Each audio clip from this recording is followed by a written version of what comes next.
Friends, നമ്മൾ ഇന്ന് ഉണ്ടാക്കാൻ പോകുന്നത് സോയ ചങ്ക്സ് മസാല കറി ഉണ്ടാക്കാൻ വേണ്ടിയിട്ടാണ്.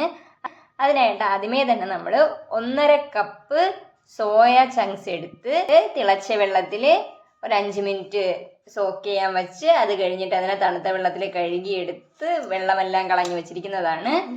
ഇനി ഇത് നമുക്ക് പിഴിഞ്ഞെടുക്കണം.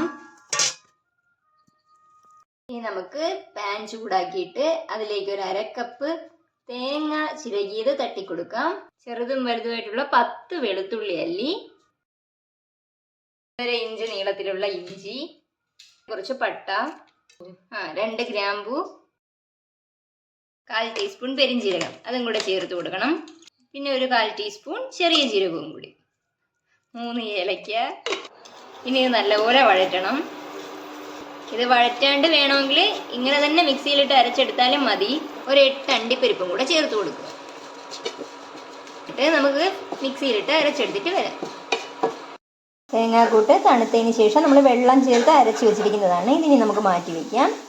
ഇനി നമുക്ക് കുക്കർ അടുപ്പത്ത് വെച്ച് അതൊന്ന് ചൂടാവുമ്പോഴേക്കും 2 ടേബിൾ സ്പൂൺ വെളിച്ചെണ്ണ ഒഴിച്ചു കൊടുക്കാം. നമുക്ക് ഏത് എണ്ണ വേണോ ഇതിന് യൂസ് ചെയ്യാം. ഇതിലേക്ക് 3 സവാള നീളത്തിലരിഞ്ഞത് തട്ടിക്കൊടുക്കാം. ഇതിലൊരു 1 ടീസ്പൂൺ ഉപ്പും കൂടെ ചേർത്ത് കൊടുത്തിട്ട് ഇനി നല്ലപോലെ വഴറ്റാം.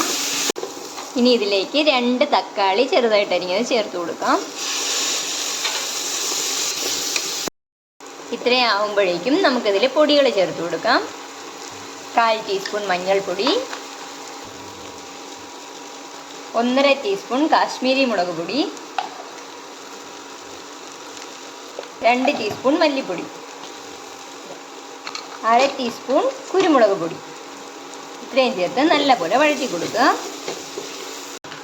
മസാലയുടെ പച്ചമണം മാറുമ്പോഴേക്കും നമ്മൾ നേരത്തെ അരച്ച് മാറ്റി വെച്ചിരുന്ന കൂട്ട് നമുക്ക് ചേർത്ത് കൊടുക്കാം. നല്ലപോലെ മിക്സ് ചെയ്ത് കൊടുക്കണം. ഇനി ഇതിലേക്ക് 2 ടേബിൾ സ്പൂൺ തൈര് ചേർത്ത് കൊടുക്കാം. സോയ ചങ്ക്സ് വെള്ളം കളഞ്ഞിട്ട് 2ആയിട്ട് കട്ട് ചെയ്ത് വെച്ചിരിക്കുകയാണ്. കാരണം ഇത് വലിയ സോയ ചങ്ക്സ് ആയതുകൊണ്ടാണ് നമ്മൾ 2ആയിട്ട് മുറിച്ച് വെച്ചിരിക്കുന്നത്. ഇനി നമുക്കിത് ഇതിലേക്ക് ചേർത്ത് കൊടുക്കാം. സോയ ചങ്ക്സും കൂടെ ചേർത്ത് കൊടുത്തതിന് ശേഷം നല്ലപോലെ വഴറ്റുക. ഇനി നമുക്കിതിലേക്ക് വെള്ളം ഒഴിച്ചു കൊടുക്കാം. നിങ്ങൾക്ക് എത്രയാണോ കറിക്ക് ആവശ്യമുള്ളത് അത്രയും വെള്ളം ഒഴിച്ചു കൊടുക്കുക.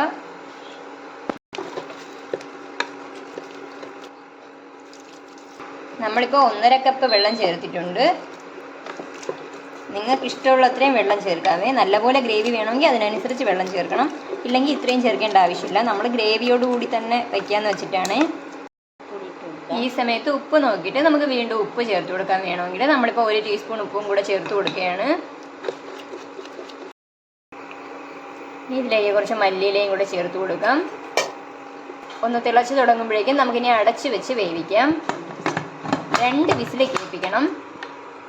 ഇപ്പോൾ 2 വിസിൽ കഴിഞ്ഞ് നമ്മൾ തുറന്നു നോക്കിയതാണ്. കുറച്ച് മല്ലിയില കൂടി നമുക്കിതിൽ ചേർത്ത് കൊടുക്കാം. ഇത്രയേ ഉള്ളൂ, നമ്മുടെ കറി റെഡി ആയിരിക്കുകയാണ്. എല്ലാവരും നമ്മുടെ ഈ സോയ മസാല കറി വീട്ടിൽ ട്രൈ ചെയ്ത് നോക്കണം. എന്തായാലും ഇഷ്ടപ്പെടും. ഇഷ്ടപ്പെടുവാണെങ്കിൽ ലൈക്ക് ചെയ്യണം, ഷെയർ ചെയ്യണം, സബ്സ്ക്രൈബ് ചെയ്യണം. താങ്ക്